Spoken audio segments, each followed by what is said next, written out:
Thank you for this question. I think देखिए, अब से मैं I will go back to history a little bit. ऐसे हमारे समाज में चीज़ें दर्शाई जाती हैं कि जो हिस्टोरिकल रॉन्ग है उसको करेक्ट किया जा रहा है। अस्सलामुअलैकुम वरहमतुल्लाहि वबरकातुहू। प्यारे दोस्तों, अभी आपने जो स्क्रीन पर वीडियो देखी थी, ये किराना लोकसभा सीट से चुनाव जीतकर सांसद में पहुंची इकरा हसन। इकरा हसन बहुत ही बेबाकी के साथ अपनी बात पार्लियामेंट के अंदर रखती है।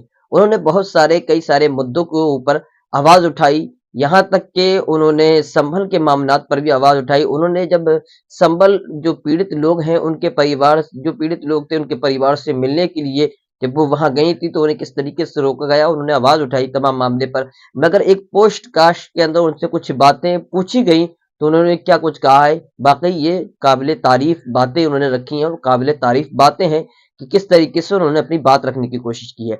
तो आपसे गुजारिश करते हैं कि पहले आप इकरा हसन के इस पोस्ट कार्ड की वीडियो को देखें और अपनी राय कमेंट बॉक्स में जरूर बताएं कि इकरा हसन ने जो कुछ बातें कहने की कोशिश की है, किस तरीके से एक मजहब को लेकर और एक सर्वे को लेकर ये मांग की जाती है, जहां मस्जिद होती है तो उसमें सर्वे की मांग की जाती है। इस तमाम मामले पर क्या कुछ कहा इकरा हसन ने और जो कोर्ट का आदेश आया उस तमाम मामले पर भी बताने की कोशिश की है।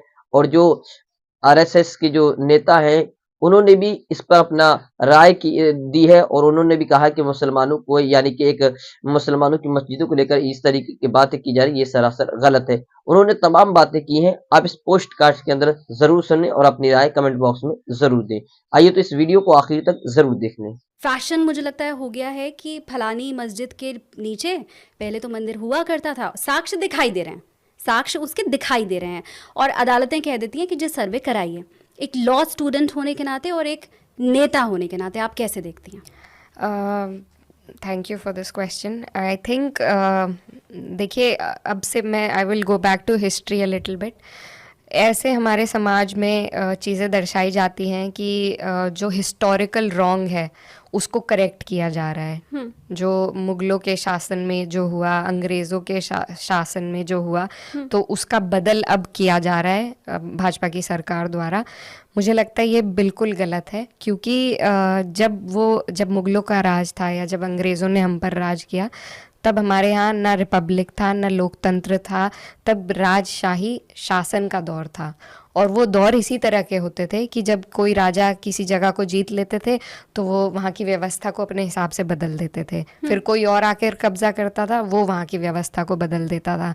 लेकिन 1947 में जब हमने इंडिपेंडेंस हासिल करी, हमारा कॉन्स्टिट्यूशन बना, तो हम एक रिपब्लिक की तरह जाने लगे। अब हमारा देश एक रिपब्लिक है। अब हम किसी राजा के राज के अंडर नहीं हैं कि अब दूसरे आ गए हैं तो वो पिछला जो खामियाजा है उसका भुगतान करेंगे। तो ये जो सोच भाजपा जिसको बढ़ावा दे रही है, ये बहुत गलत सोच है। और coming to places of worship, it was brought about in 91 for the very obvious reason कि अगर हम खुदाई करने चलेंगे तो उसकी कोई हद नहीं रह जाएगी। आप और नीचे खोदेंगे तो आपको मौर्य डायनेस्टी के भी मंदिर मिलेंगे, आप और नीचे जाएंगे तो आपको मोहनजोदारो, हड़प्पा तक आप चले जाएंगे। There is no limitation to where you can go. You will आप, जैसा हमारे राष्ट्रीय अध्यक्ष अखिलेश जी ने भी कहा था कि आप पूरा देश खोद देंगे अगर इसी तरह चलता रहा। इसीलिए प्लेसेस ऑफ वर्शिप एक्ट को लागू किया गया था कि 1947 में, on the day that we got independence, the character of any place of worship, whatever it was, will remain intact. That is what the act says. उससे पहले क्या था? We don't care because we were not a country then. Right? We were हमारे अलग अलग हिस्से थे। 1947 में भी हैदराबाद में निज़ामों का राज था, कश्मीर में किसी और का राज था। इन सब को जोड़ के हिंदुस्तान बना था। तो जहाँ जो था उससे हमें 1947 से पहले कोई मतलब नहीं है। 1947 में हमारे देश जन्मा, हमारा संविधान आया।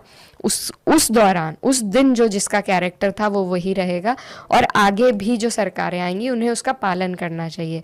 और इनफैक्ट यही बात मैं आज अपनी स्पीच में भी कहना चाह रही थी कि संविधान के प्रावधान होने के बावजूद ये जो गलत नीयत से सरकारें, they are trying to exceed the limitations put in place by the constitution. हर रोज़ उसे छेड़ा जाता है और फिर supreme court has to intervene and put it back in its place. But that whole process and the time that process takes, उस वक्त में इतना नुकसान हमारे समाज के ताने बाने का हो जाता है कि जिसकी भरपाई हम कई सालों तक नहीं कर पाएंगे. तो मुझे लगता है ये बहुत गलत है. और इस तरीके के लोअर कोर्ट्स जो ऑर्डर दे रहे हैं, अब सुप्रीम कोर्ट की गाइडलाइन भी आ गई है. उन्होंने कहा है जब तक आदेश सुप्रीम कोर्ट से नहीं आएगा, that meaning that till you exhaust the right to appeal till the very highest court, there will be no survey. So I'm very grateful to the Supreme Court for this order. But the thing is that it shouldn't have, the Supreme Court did not have intervened because it was already an act that was in place and we should abide by that. Today we celebrate, we recently celebrated Constitution Day on the 26th of November, and today we had a discussion about that in the parliament. पर हम रोज तो उसको का उल्लंघन कर रहे हैं, रोज उसकी धज्जियां उड़ा रहे हैं. तो ये कोई दिवस के तौर पर मनाने से नहीं बात बनेगी. आपको उसके मूल्यों को पहचानना होगा, उन्हें कबूल करना होगा और उनका पालन उम्मीद करना. करता हूं आपने इस वीडियो को आखिर तक देख लिया होगा. इस तमाम मामले पर इकरा हसन ने जो कुछ पोस्ट कास्ट के अंदर जो बातें की हैं, इन बातों पर आपकी क्या रिएक्शन है, क्या जवाब है आपका, कमेंट बॉक्स में जरूर दें. वीडियो को आगे से ज्यादा शेयर करें और चैनल पर पहली मर्तबा आए तो चैनल को सब्सक्राइब करके बेल आइकन को जरूर प्रेस करें ताकि हर नई आने वाली वीडियो की नोटिफिकेशन आप तक जरूर पहुंच सके. फिर मिलते हैं अगली वीडियो में. जब तक के लिए अपना और अपने परिवार का ख्याल रखें. अल्लाह हाफिज.